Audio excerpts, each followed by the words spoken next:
আল্লাহ তাআলার শুকরিয়া আদায় করছি যে আল্লাহ তাআলা আমাদেরকে একটি গণ বিপ্লব শেষে, একটি গণ অভ্যুত্থান শেষে একটি নতুন বাংলাদেশ দেখবার সুযোগ করে দিয়েছেন। আমরা করছি আলহামদুলিল্লাহ ওয়া শুকরুলিল্লাহ।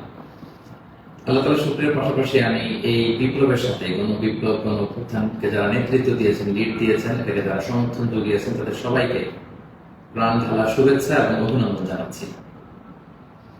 এই বিপ্লবকে বাস্তবায়ন করবার জন্য যারা নিজের দেহের তাজা রক্তটুকু বিলিয়ে শাহাদাত বরণ করেছেন, আমি শুরুতেই তাদেরকে গভীর শ্রদ্ধার সাথে স্মরণ করছি। তাদের রূহের মাগফিরাত কামনা করছি এবং শাহাদাতের সর্বোচ্চ মাকাম আল্লাহ সুবহানাহু ওয়া তাআলার কাছে আমি কামনা করছি। পাশাপাশি যারা আহত হয়েছেন তাদের সুস্থতা কামনা করছি এবং আমাদের তরুণ মুক্তিযোদ্ধা ভাইয়েরা যারা সামনে থেকে এই বিপ্লবকে লিড দিয়েছেন, তাদেরকে আমার পক্ষ থেকে রইল প্রাণ ঢালা শুভেচ্ছা এবং অভিনন্দন। বিশেষ করে বৈষম্য বিরোধী ছাত্র আন্দোলনের যে নেতৃবৃন্দ বা সমন্বয়ক ভাইয়েরা, যারা আপনারা এখনো পর্যন্ত অনেক পরিশ্রম করে যাচ্ছেন, আমাদের সকলের পক্ষ থেকে আপনারা সালাম জানবেন, শ্রদ্ধা জানবেন এবং ভালোবাসা জানবেন। সম্মানিত শুধু আমি শুরুতেই দুঃখ প্রকাশ করে নিচ্ছি যে কিছু কারিগরি ত্রুটির কারণে আমরা আমাদের লাইভটি প্রায় আধা ঘন্টা দেরি করে শুরু করলাম। আপনারা ক্ষমা সুন্দর দৃষ্টিতে দেখবেন এবং সবাইকে অনুরোধ করবো যে গণসচেতনতার স্বার্থে, জনসচেতনতার স্বার্থে লাইভটা শেয়ার করব। আমি খুব বেশি সময় নিতে চাই না। আমরা আল্লাহর দরবারে শুকরিয়া জানাই। পুরো দেশব্যাপী আনন্দ, উল্লাস, উচ্ছ্বাস, মানুষের মধ্যে একটা ঈদ ভাব। আমরা গত অল্প কয়েকদিন আগে ভাবতে পারেন যে আল্লাহ তাআলা এত দ্রুত আমাদের হাতে বিজয় তুলে দিলেন। তো আমরা আল্লাহর দরবারে কায়মবাকে শুকরিয়া জানাচ্ছি, শুকরগুজার হচ্ছি, লাখো কোটি শুকর এবং সুজুদ জানাচ্ছি এবং যারা এটাকে বাস্তবায়ন করেছেন তাদের কৃতজ্ঞতা জানিয়ে শুরু করছি।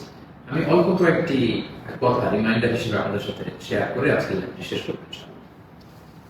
তোমাদের সাথে প্রথম কথা হচ্ছে যে আমরা একটা সাময়িক বিজয় অর্জন করেছি, কিন্তু আমাদের সংকট কিন্তু কাটেনি, অন্ধকার কাটেনি। এখন আমরা গত রাতে কিছু ক্যাওটিক সিচুয়েশনের কথা শুনেছি বাংলাদেশে, আপনারা দেখেছেন অনেকে। আমি নিজেও খুব ক্লোজলি ফলো করছিলাম, সারা রাত ঘুমাতে পারিনি, ফজর করে আমি ঘুমিয়েছি। তো এজন্য আমাদেরকে সজাগ থাকতে হবে, সজাগ থাকতে হবে, ঐক্যবদ্ধ থাকতে হবে। মাইলস টু গো, অনেক দূর আমাদেরকে যেতে হবে। আন্দোলন বা বিপ্লবের এটা হচ্ছে আন্দোলন শেষে একটা সফল বিপ্লব বা গণ অভ্যুত্থান শেষে এটা হচ্ছে প্রথম ধাপ, যে স্বৈরাচারের পতন হয়েছে। এখন হচ্ছে আমাদের দেশ গড়বার সময়। এ সময় আমাদেরকে অত্যন্ত ধৈর্যশীলতার পরিচয় দিতে হবে, দায়িত্বশীলতার পরিচয় দিতে হবে। বিজয়ীরা দায়িত্বশীল হয়। যদি দায়িত্বশীল অ্যাটিটিউড আমরা দেখাতে পারি, তবে এই বিজয় কিন্তু আমাদের টেকসই হবে। অনেক ধরনের ষড়যন্ত্র আশেপাশে ঘুরপাক খাচ্ছে, দেশি বিদেশি। আমাদেরকে সজাগ থাকতে হবে, সচেতন থাকতে হবে। বিজয় উল্লাসে মেতে আমরা যেন আবার কোনো ভুল করে না বসি, বিপ্লবের পরে কোনো প্রতি বিপ্লবকে যেন আমরা স্থান না দিই। এই হচ্ছে প্রথম রিমাইন্ডার আপনাদের প্রতি। 2 নম্বর যে কথাটা বলবো, আমাদের বাংলাদেশে আমরা মুসলিমরা ছাড়াও আমাদের হিন্দু ভাই বোনরা আমাদের সাথে, আমরা একসাথে মিলেমিশে একাকার একসাথে আমরা থাকি। আমাদের খ্রিস্টান ভাই বোনেরা আছেন, বৌদ্ধ ভাই বোনেরা আছেন। সংখ্যালঘুদের কোনো উপাসনালয়ে যেন কেউ আক্রমণ করতে না পারে, এটা খেয়াল করতে হবে। কিছু কিছু ঘটনা আমরা শুনেছি যে বিভিন্ন জায়গায় হিন্দুদের মন্দিরে আক্রমণ করা হচ্ছে, অগ্নিসংযোগ করা হচ্ছে। এটা কিন্তু অনেক বড় ধরনের একটা ষড়যন্ত্র। আমরা বছর 2 আগে আমার মনে আছে যে কুমিল্লাতে নানুয়া দিঘির পারে হনুমানের পায়ের উপরে কোরআন রেখে কি তুলকালাম কাণ্ড হয়ে গেল।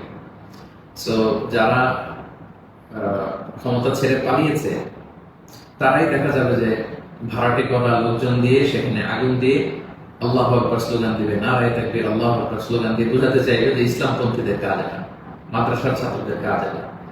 এত কাঁচা কাজ যেন আমরা না করি, আমরা যেন তাদের এই ফাঁদে পা না দেই, আমরা যেন সচেতন থাকি।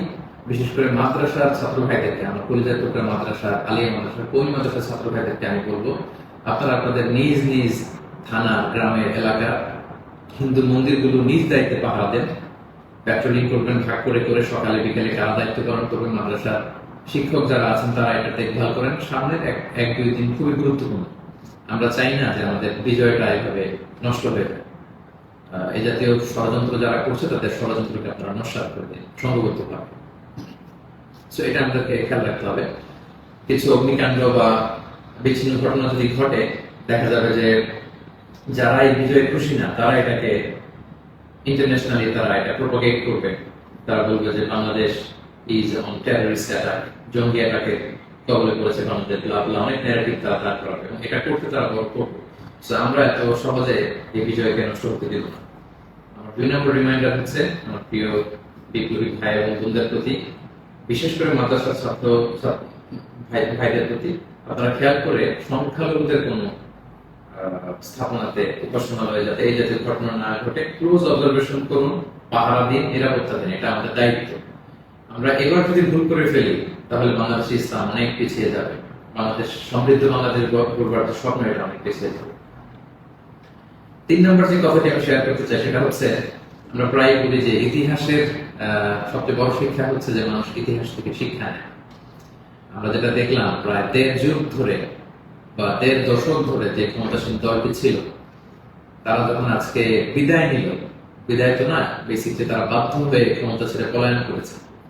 তো তাদের বিদায়টা আসলে কেমন হলো যদি আমরা একটু বিশ্লেষণ করি, না অ্যানালাইসিস করি, যে আপনার ক্ষমতার দাপটে বাকি মহিষে 1 ঘাটে পানি খেতে এরকম অবস্থা।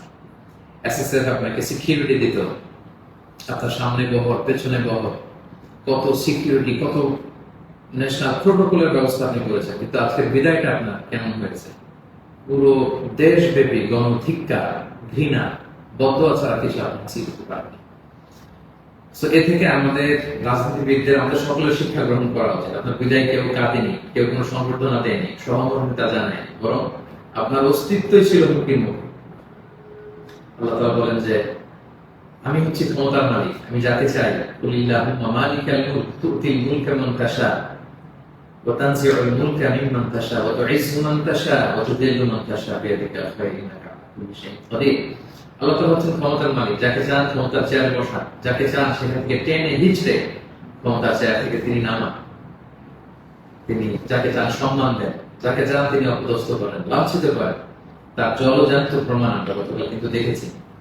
এবং তিনি হচ্ছেন ফাআলুল লিমা ইউরিদ, তিনি যখন যা চান তাই করতে পারেন। এর জন্য তাকে কারোর কাছে জবাবদিহি করতে হয় না, রিপোর্টিং করতে হয় না। তিনি কুন ফায়াকুনের মালিক, তিনি হওয়া বলতে দেরি, হতে দেরি হয় না। তিনি পাহাড়কে দরিয়া করেন, দরিয়াকে পাহাড় করেন, তিনি সম্মানিতকে অপদস্থ করেন, তিনি সমাজের লাঞ্ছিত অপমানিত লোকটাকে সম্মানের চেয়ারে বসিয়ে দিতে পারেন। তিনি হচ্ছেন আল্লাহ সুবহানাহু ওয়া তাআলা। মনে রাখতে হবে তিনি ক্ষমতার মালিক। আমরা যেন এটা ভুলে না যাই, ক্ষমতার চেয়ার পেলে আমরা যেন ভুলে না যাই যে আমি ক্ষণিকের জন্য এসেছি।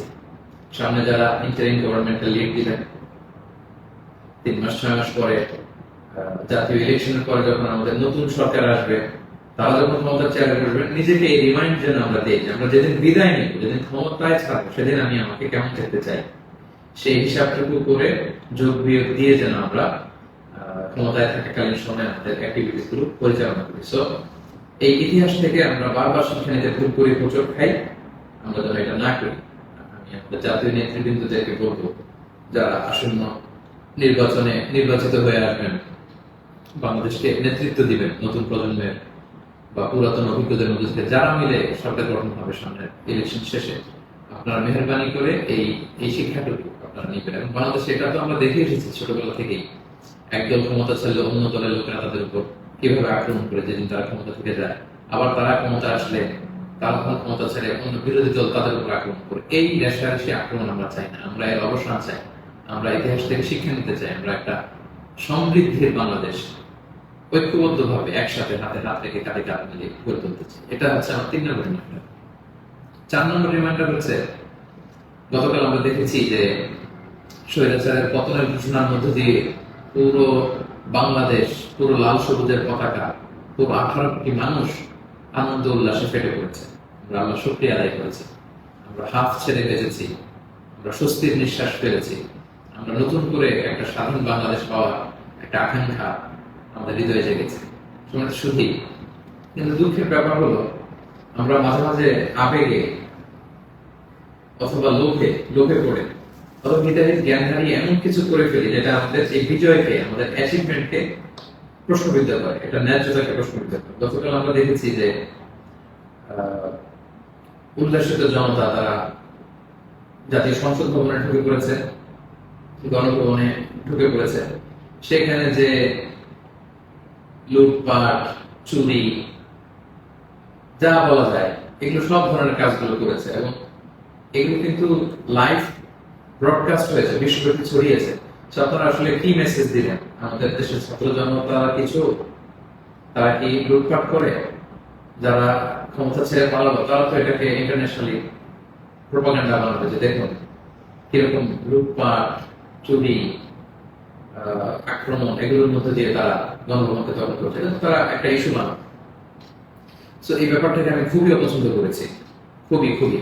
আমি বলবো না যে শিক্ষিত ছাত্র জনতা এমন করেছে, যেহেতু উল্লাসিত জনতা সেখানে ঢুকে পড়েছিল। এখানে ভালো মানুষ ছিল, খারাপ মানুষ ছিল, ছিচকে চোর ছিল, টোকাই ছিল, তারা এগুলো করেছে। কিন্তু আমি দেখে অবাক হয়েছি, মাঝে মাঝে অনেক ভালো ফ্যামিলির ছেলে পেলে অথবা নামাজি, দেখে প্র্যাকটিসিং মনে হয়, তারাও এরকম ছবি দিয়েছে। কেউ গণভবনের বালিশ, কেউ চেয়ার, কেউ টেবিল, কেউ পাঙ্গাস মাছ,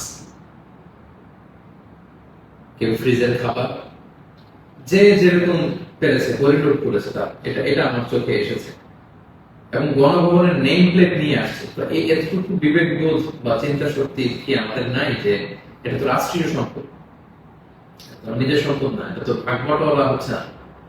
আপনি যে গণভবনের চেয়ার নিয়ে আসলেন 3 মাস পরে যে আমাদের নিজেদের ভোটে নির্বাচিত আমাদের ট্রু লিডার যিনি হবেন, আমাদের প্রধানমন্ত্রী, তিনি কোথায় বসবেন? তার চেয়ার তো আপনি চুরি করে নিয়ে আসছেন। তিনি থাকবেন কোথায়? তার বালিশ তো আপনি নিয়ে আসছেন। একটা বালিশ নিয়ে এসে, একটা হাঁস নিয়ে এসে, একটা কম্বল নিয়ে এসে আপনি আসলে কতটুকু লাভ করতে পারলেন? কিন্তু গোটা বিশ্বকে আপনি একটা নেগেটিভ মেসেজ দিলেন এবং আমাদের এই বিজয়কে আপনারা প্রশ্নবিদ্ধ করলেন। এটা অনেক বড় ভুল আপনারা করেছেন সম্মানিত ভাইয়া, যারা এটা আপনারা করেছেন। আমরা পৃথিবীর বিভিন্ন জাতি গোষ্ঠীর মধ্যে থেকে তাদের অনেক ভালো গুণ দেখি, এগুলোকে আমরা নিতে পারি না? মানুষ তো নিজেদেরকে ভালো জিনিস দেখে দেখে সেগুলো অ্যাডপ্ট করে করে মানুষ নিজেকে সুন্দর করে, পলিশ করে। আমরা জাপানিজদেরকে দেখেছি তারা কত ভদ্র পরিচ্ছন্ন। অলিম্পিকে তারা খেলা দেখতে যে স্টেডিয়ামের মধ্যে দর্শকেরা যখন খাবারের প্যাকেট, চিপস, পানির বোতল, টিস্যু ফেলে দিয়েছিল, তারা অন্যান্য দর্শকদের মতো স্টেডিয়াম ছেড়ে চলে যায়। খেলা দেখা শেষে তারা নিজেরা সব ময়লাগুলো, গার্বেজ গুলো পরিষ্কার করে তারপর ক্লিন করে সেই দর্শক গ্যালারি তারা ছেড়েছে। গোটা বিশ্বে তারা প্রশংসিত হয়েছে। তো এই যে তারা একটা মেসেজ দিল গোটা বিশ্ববাসীকে যে আমরা সিভিলাইজড, আমরা পরিচ্ছন্ন। আমরা আমাদের গতকালের বিজয় উদযাপন করতে যে কি এটা করতে পেরেছি? এই যে আমাদের মধ্যে অধৈর্য, অস্থিরতা, এই যে সাময়িক বেনিফিটের হওয়ার যে মানসিকতা, এইটা যদি আমরা ঠিক করতে না পারি, এই গণবিপ্লবে, গণ অভ্যুত্থানে, নতুন সরকার কিচ্ছু আসা যাবে না প্রিয় ভাইরা। মানে I'm telling you the truth, I'm telling you the reality, এটা আপনাদের মনে রাখতে হবে।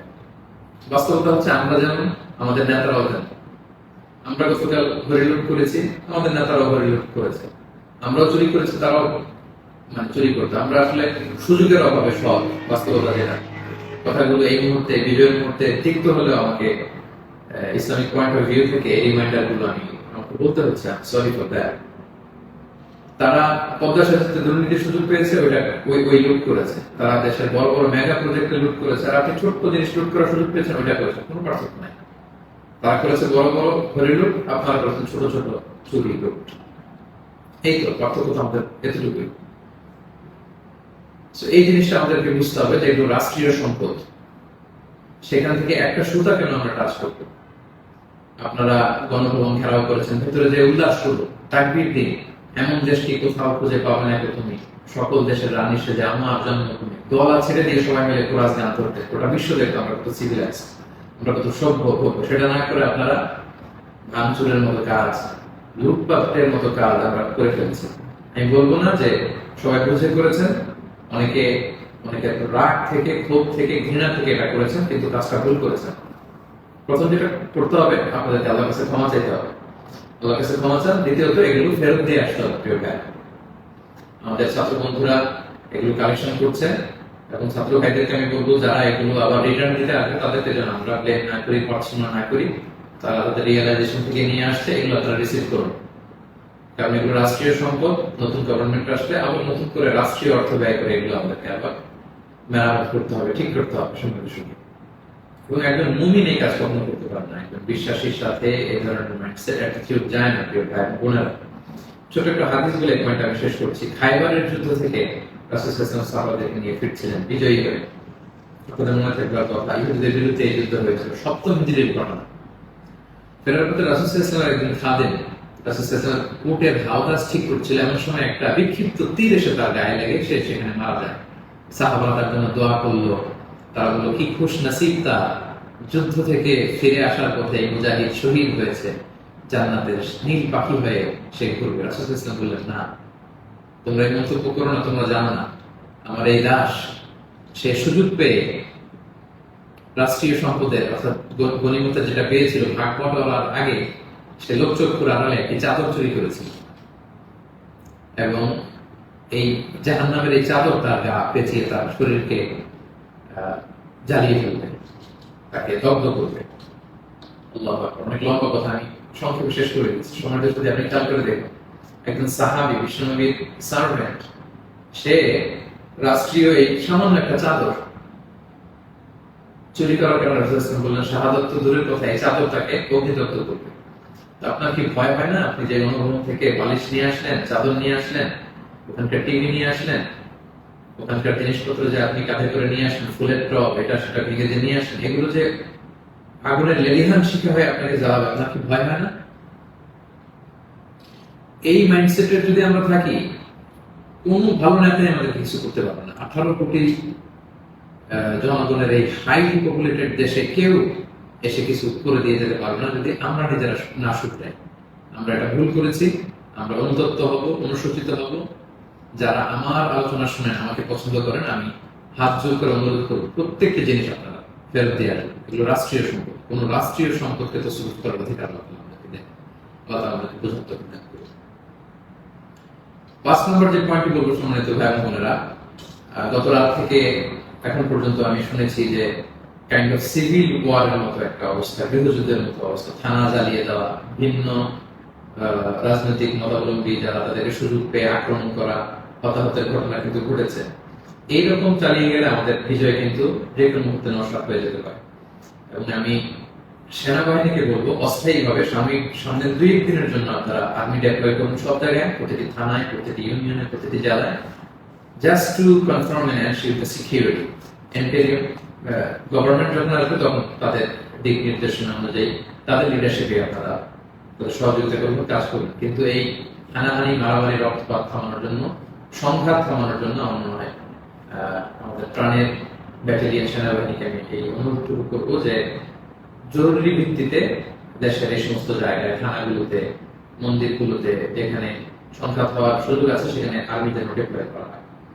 তা না হলে যে পরিমাণে হতাহতের ঘটনা ঘটেছে, এটা যদি আর 1-2 দিন চলতে থাকে এরকম, এবং সুযোগ পেয়ে একে আক্রমণ করা, ওকে আক্রমণ করা, ঝাল খুব মেটানো, বা ভিন্ন রাজনীতি হওয়ার কারণে এতদিন তারা জুলুম করেছে, আজকে তার বাড়ি জ্বালিয়ে দিব, তার ছেলে মেয়েদের অত্যাচার করবো, তার উপর আক্রমণ করবো, এটা যদি আমরা করি তাহলে আমরা ভুল করে ফেলবো।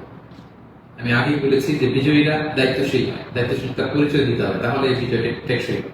তা না হলে এভাবে লুটপাট শুরু হলে বলবে যে এই স্বৈরাচারী সরকার এত দেখি ভালো ছিল, এখন তো দেখে দেশের অবস্থা আরো খারাপ। এরকম কোনো কমেন্ট যদি কেউ করার সুযোগ না পায়, কেউ যেন এই চান্স নিতে না পারে, একটা গৃহযুদ্ধের দিকে যেন আমরা চলে না যাই। আল্লাহ তাআলা আমাদের দেশকে হেফাজত করুক।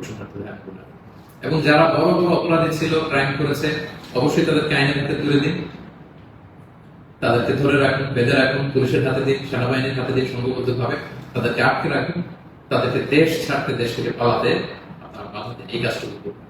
এটি ছিল 5 নম্বর রিমাইন্ডার।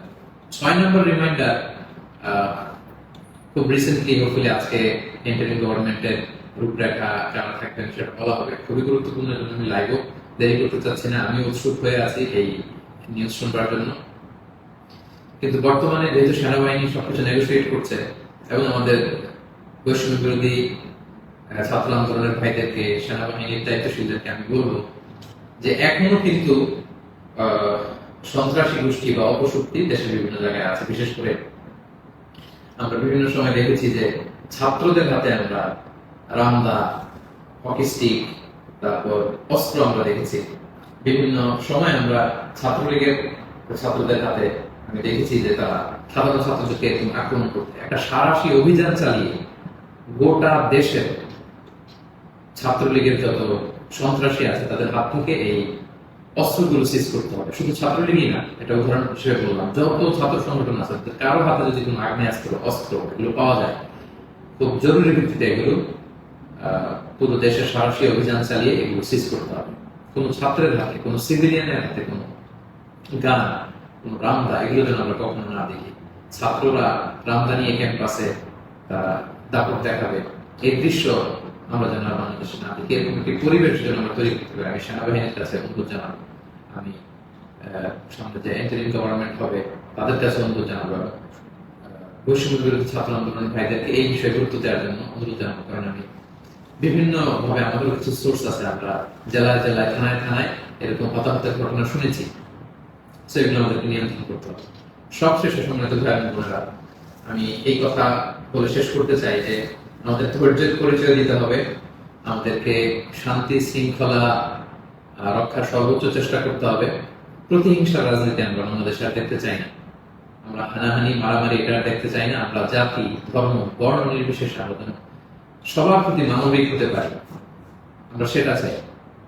আমরা চাই মেরিটোক্রেসির ভিত্তিতে আমাদের দেশ চলবে। দেশের যতটি চাকরি দেওয়া হবে, পদায়ন হবে, যারা সচিব হবে, যারা বিসিএস ক্যাডার হবে, যারা সরকারি আমলা হবে, প্রতিটা চাকরি যেন মেধার ভিত্তিতে হবে। Meritocracy should be the national policy of Bangladesh, our new Bangladesh, our new independent Bangladesh. আমি দায়িত্বশীলদের কাছে অনুরোধ করছি, আমাদের ন্যাশনাল কয়েকটা পলিসি থাকা দরকার। সিঙ্গাপুরের 3-4টা জাতীয় পলিসির মধ্যে একটা হচ্ছে মেরিটোক্রেসি। রাষ্ট্রীয়ভাবে যেন ঘোষণা দেওয়া হয় যে মেরিটোক্রেসির ভিত্তিতে আমাদের বাংলাদেশ চলবে। আমাদের বিচার বিভাগ সম্পূর্ণ স্বাধীনভাবে, এখানে কেউ হস্তক্ষেপ করতে পারবে, কোনো চাঁদাবাজি আমাদের বাংলাদেশে চলবে না, কোনো ঘুষ বাংলাদেশে চলবে না।